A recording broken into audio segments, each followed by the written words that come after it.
Salvete discepoli, welcome back to Assembly for Friday. I'm super excited about what we've been able to talk about this week with the Golden Age of Greece.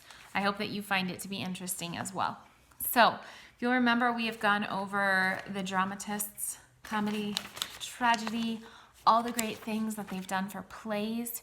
We talked about historians and artists that were coming out of the Golden Age of Greece.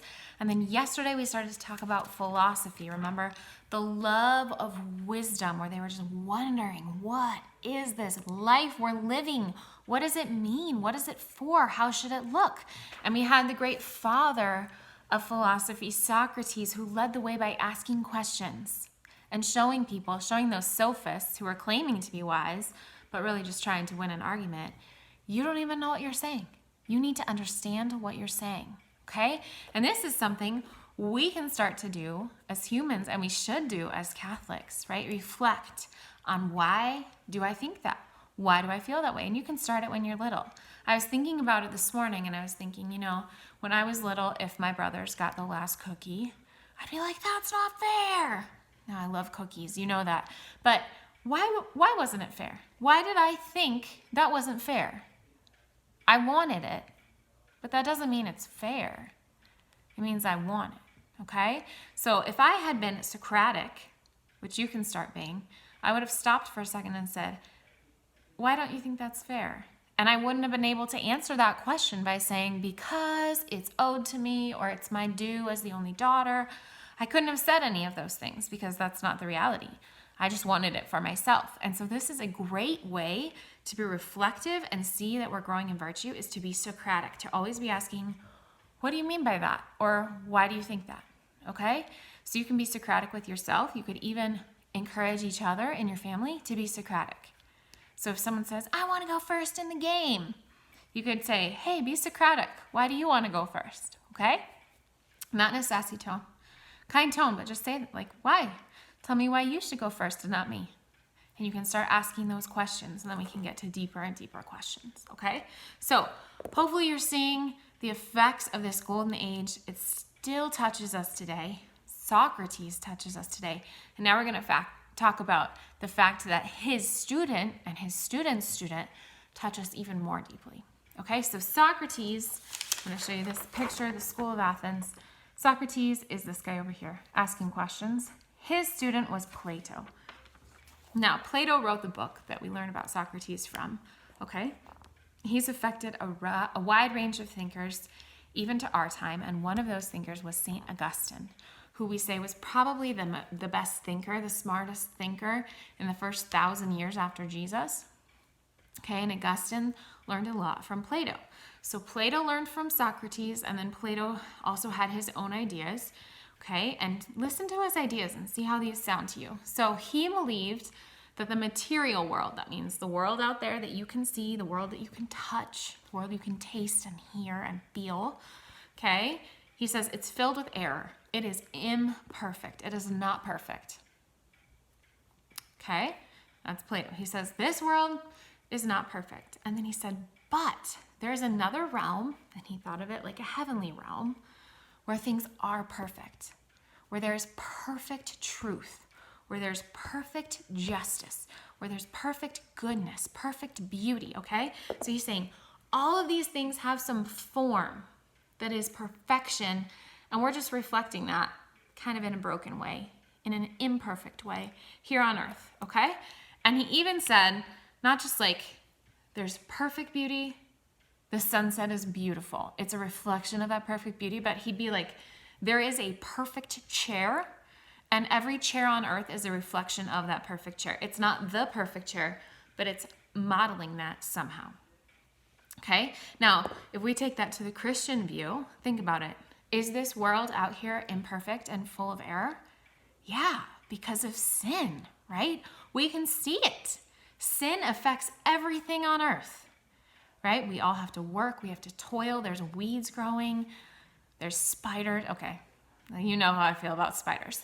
They're not part of the imperfect world. But the world is imperfect because of original sin. So we know that as Catholics. Plato's on the right track. The world is imperfect. Now, we also know that there is a realm of perfection, but that realm is not just a place where there's a beauty floating around and a perfect chair floating around and the world's most glorious cake floating around, right? All perfection is God. God is goodness, God is truth, God is beauty, God is love. And everything we're doing here on earth is reflecting that, right? Now, God is not a chair, but the ability to create, the ability to make something like a chair comes from God, the great creator. So Plato was so on the right track that when Augustine came along, he's like, yeah, this guy was on the right track. He was just missing the final answer because no one had told him about God, okay? But like Plato was always looking up. He's like, there's perfection, it's up there. We should be doing that. Our souls cry out for that, and we should be letting our souls do that, okay? Now, he set up a place called the Academy, like Divine Mercy Academy, and it was right outside of Athens, and it was his school where he taught people, okay? So the word academy comes from the Greek. There was a Greek hero named Akademos, and the place where Plato built his school was named for that man, and so it was called the Academy, and we still call some schools today academies like DMA. Okay, so that's Plato. Now, Plato learned from Socrates, and then Plato had a school named the Academy, and a guy comes to study at the Academy named, this guy in blue right here, Aristotle, okay? And he learned there for 20 years. He was a great student. He looked at the world, though, and he was more into looking out here and saying, let's build our ideas of what we can see. Let's not think about this thing out there that we can't reach, which we know Plato was right. There is a God who is perfect, who calls us to strive, who's written it on our hearts. But Aristotle was like, let's just go for this world we can see and make sense of it, okay? So he loved to classify, and he loved to put things into groups, and he loved to talk about what each group does. Okay, and he had a hierarchy that went from the bottom to the top. And listen to this, he totally got it right. He said like the bottom would be like rocks, and then plants are above the rocks because they have life, and then animals are above the plants, and then the top is humanity. And we know from reading Genesis that that's true. The crown of God's creation is humans because he breathed his soul. He made us in his image and likeness. We are the crown of creation. So these Greeks in the Golden Age were arriving at these incredible truths without even being told. Okay? This is remarkable. It's incredible. It's why this thinking lasts, because they were seeking the truth and getting so close without even knowing it. Okay? Now, he spent a lot of time looking at humans, looking at man, and what man does. And this is so cool. Are you ready? This rocked my world. So he said man has three things. Man is a maker, man is a knower, and man is a doer. So listen to this. Man, the maker, is done with the body. When I'm making things, I'm using my body. So the maker is your body, okay? And you're striving to make things that are beautiful. When you set out to make a painting, you're not like, oh, whatever, I don't care. You want to make it beautiful. When you set out to make dinner, when your mom is making dinner for you, she's not like, I'm just gonna throw in this and this and this, and who cares what it tastes like? She's trying to make you a beautiful meal. So man, the maker, with his body, is trying to stretch for beauty, okay? That's one of our big words at DMA, beauty. But I also just said another big word, your body. So think about this. You got beauty in the body. Now, man, the knower. This is done with your mind. So we have the body, the mind, okay? The mind, and the mind is striving to know the truth.